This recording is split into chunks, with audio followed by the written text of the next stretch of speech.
So you're a buyer, you're out, you're ready to find a home. What's the first thing you should do? Well, it used to be that you could drive down the road and see a sign and call the realtor on the sign and say, hey, I want to see this house. And they'd hop off the sofa and meet you in an hour and show you the home. Those days are gone. Because of the NAR settlement with the class action lawsuit, there have been some changes in the industry. And one is that we need to get a buyer-broker agreement, or whatever your state is calling them, between the realtor and you, the buyer. Now, what does that mean to you? According to the settlement, and it's just preliminary, but that's what we have to work with, you need to sign a buyer-broker agreement with a realtor. So what that means is before I can even show you a house, open a door, do a video walkthrough for you, we have to agree with the buyer-broker agreement what your roles and responsibilities are, what my roles and responsibilities are, what you want to see, the duration of our contract, and most importantly, what the compensation is going to look like. And here's why. Commissions have always been negotiable, and the seller typically has offered compensation to the buyer's agent, so you as the buyer didn't have to worry about how your agent was going to be compensated for their time and expertise.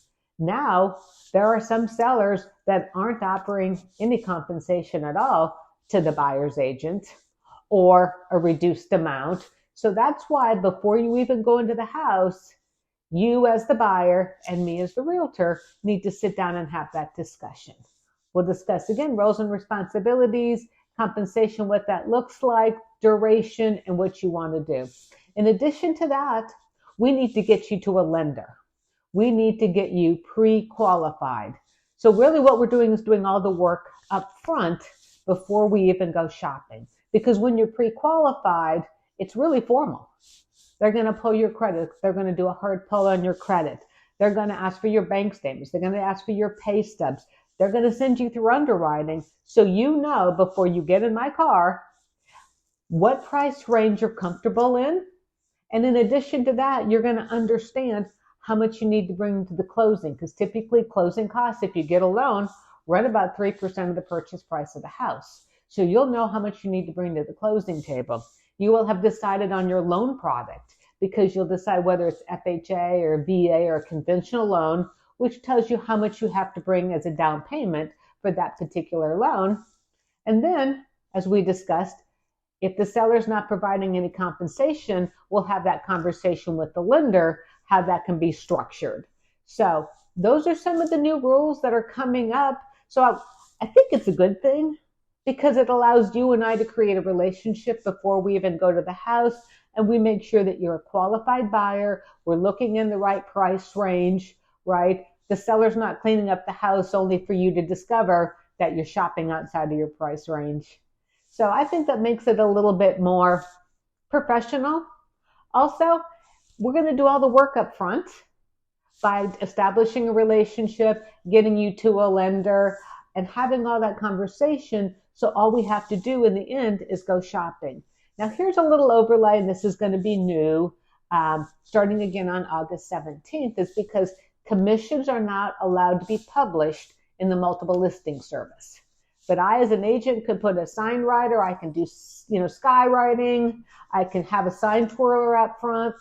But really, we're probably going to do it the old-fashioned way, where I pick up the phone and call the listing agent and say, hey, is your seller offering compensation to me, the buyer's agent? And if so, how much is it?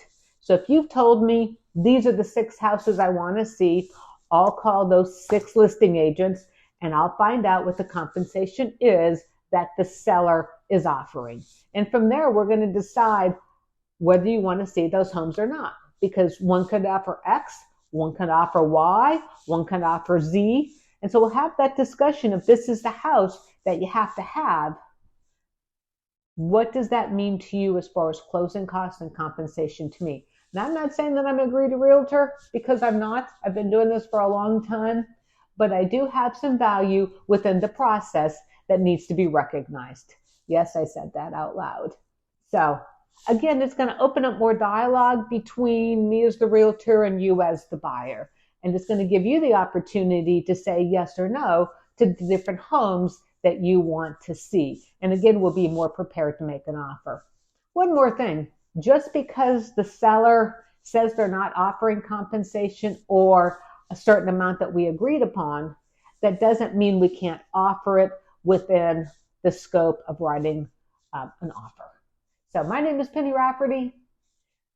Whatever I tell you today is August 2nd. It's going to change 15 times between now and August 17th. The final court decision won't be made until November 26th. So I'm quite certain on November 27th, it'll look totally different. But I wanted to give you some of the updates of how the industry is changing. So when you come to me and you want to start a relationship and you want to see homes, you're not surprised when we have to talk about the buyer-broker agreement, our roles and responsibilities, and most important, compensation. So reach out to me, put your comments below.